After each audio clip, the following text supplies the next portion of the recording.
오늘은 안전장치 체크리스트를 안내해 드리려고 합니다. 내 돈을 지키기 위해 오늘 바로 점검할 수 있는 것들, 이학교 나올까지로 정리해 드립니다. 먼저 좋아요와 구독을 누르시면 인생을 행복하게 만드는 소식을 전해드리겠습니다. 이 내용은 투자 권유가 아니라 교육 목적입니다. 특정 상품이나 종목을 추천하지 않습니다. 시교럼 큰 결정은 혼자 하지 마세요. 가족이나 공식 기관에 먼저 확인하세요. 여러분의 상황은 저마다 다릅니다. 그래서 오늘 말씀드리는 건 정답이 아니라 점검 틀입니다. 바쁘신 분들을 위해 핵심 두 문장 먼저 드립니다. 흔한의 처치여진 현금이 나쁜 게 아닙니다. 목적 없이 한 곳에만 두는 게 문제입니다. 둘째, 매일 정답은 없습니다. 오늘 드리는 건 점검할 틀입니다. 이제 8가지 안전장치 하나씩 살펴보겠습니다.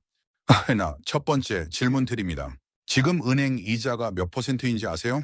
진짜 중요한 건 명목 이자가 아닙니다. 실질 구매력입니다. 통계청 발표입니다. 2025년 11월 소비자 물가는 전년 대비 2.4% 올랐습니다. 은행 이자가 3%라면 물가 상승률 2.4%를 빼면 실제로 남는 건 0.6%. 세금까지 빼면 더 줄어듭니다. 이자 3% 받는다가 아니라 내 돈으로 살 수 있는 게 늘어나를 봐야 합니다. 참고로 한국은행 발표입니다. 2025년 9월 광의 통화량은 전년 대비 8.5% 늘었습니다. 돈이 많이 풀리면 물가에 영향을 줄 수 있습니다. 다만 무조건 폭등이라는 뜻은 아닙니다. 두 번째 질문입니다. 지금 빚이 있으세요? 이자는 얼마나 나가세요? 한국은행 발표입니다. 2025년 3분기 말 가계신용 잔액이 1,968조 3천 1천억 원입니다. 역대 최대입니다. 이건 나라 전체 숫자입니다. 개인마다 다릅니다. 하지만 명심하세요. 은퇴 후에는 월급이 끊깁니다. 빚에 붙는 이자는 매달 나갑니다. 그래서 투자보다 빚 정리가 먼저입니다. 특히 조심할 것은 바로 리볼빙입니다. 남은 금액의 이자가 계속 붙습니다. 금리 10% 넘는 경우 많습니다. 그리고 현금 서비스입니다. 금리가 높습니다. 급해도 다른 방법 먼저 찾아보세요. 세 번째 질문입니다. 지금 통장 몇 개 쓰세요? 통장 하나에 모든 돈이 있으면 위험합니다. 보이스피싱에 당하면 전부 날아갈 수 있습니다. 실수로 큰 돈을 쓸 수도 있습니다. 그래서 3개 주머니로 나누는 방법이 있습니다. 이건 정답이 아니라 참고틀입니다. 내 상황에 맞게 조정하시면 됩니다. 첫 번째 주머니에는 생활비 통장으로 사용하세요. 한 달에 쓸 돈만 여기 둡니다. 자동이체, 병원비, 식비 등 두 번째 주머니에는 비상통장으로 사용하세요. 예상 못한 일에 쓰는 돈입니다. 갑자기 입원하거나 집수리가 필요하거나 얼마나 둘까요? 흔히 6개월, 12개월치 생활비라고 합니다. 하지만 사람마다 다릅니다. 질문 5개를 스스로 해보세요. 하나, 연금을 받고 있나? 정기소득이 있으면 비상금을 조금 줄여도 됩니다. 둘, 고정지출이 얼만가? 많으면 비상금도 넉넉히. says. 건강 상태는 지병이 있으면 여유 있게 돌봐야 할 가족이 있나? 있으면 예상 못한 지출이 더 생길 수 있습니다. 다섯, 주거가 안정되어 있나?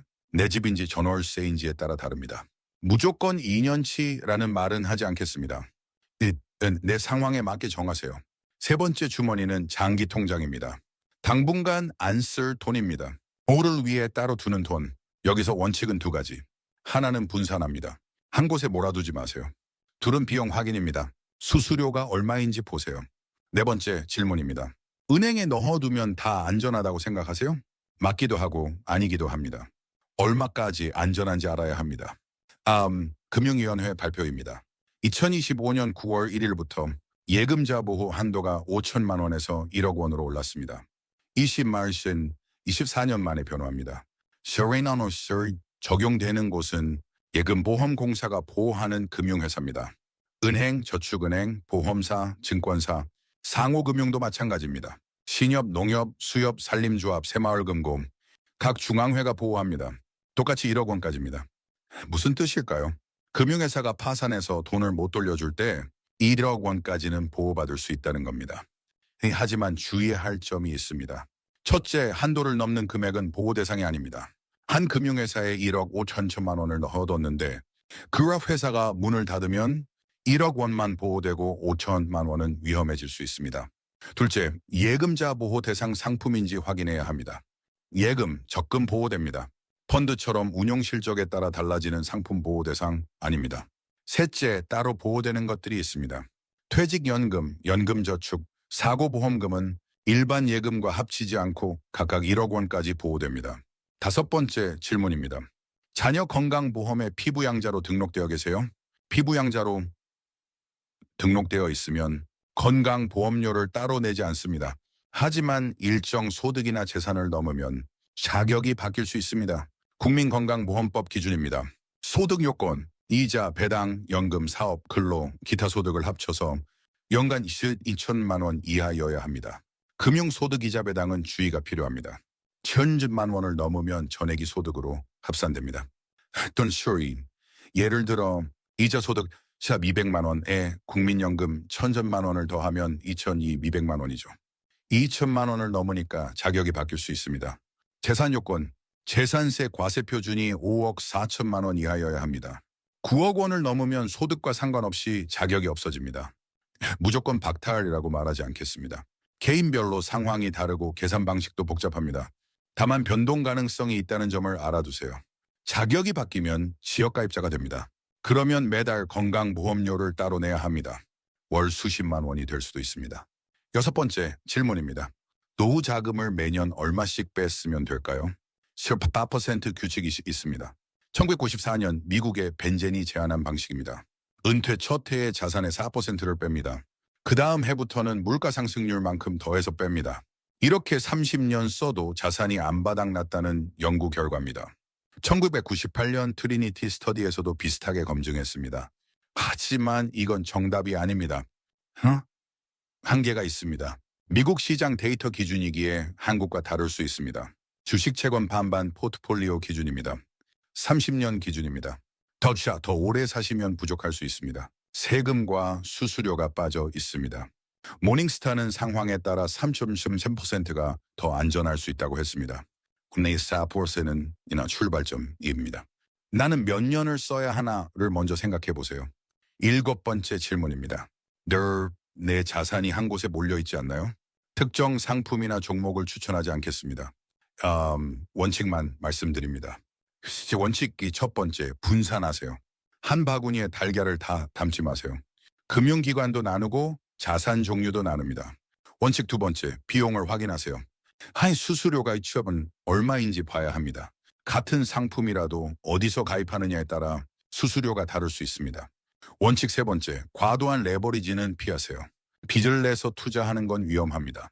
특히 은퇴 전후에는 더 조심해야 합니다. 원칙 네 번째, 가끔 점검하세요. 거의 1년에 한 번 정도는 봐야 합니다. 처음에 정한 비율이 바뀌어 있을 수 있습니다. 이걸 리밸런싱이라고 합니다.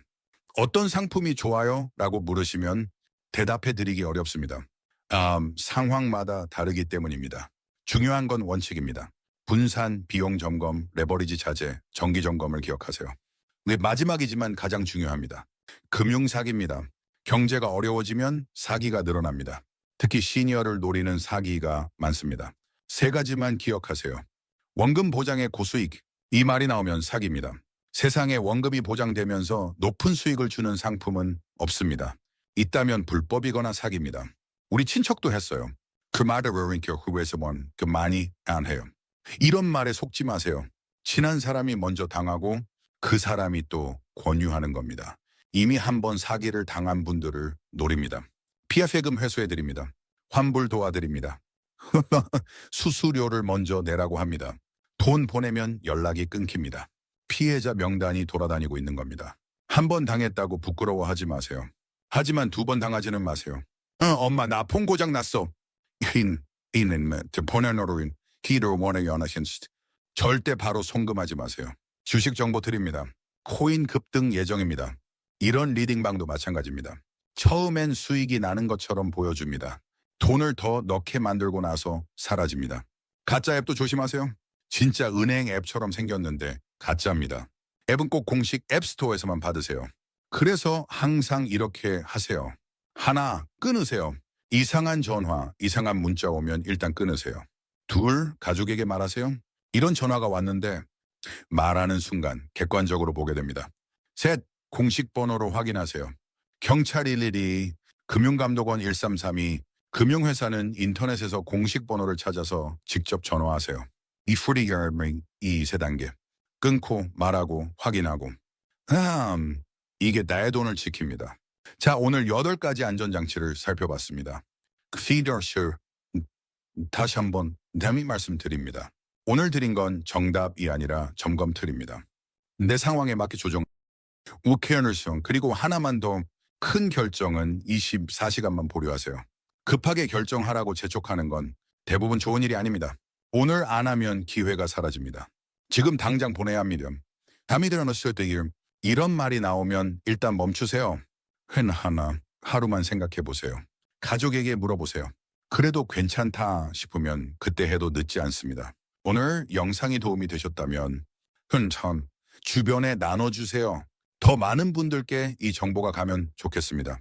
감사합니다.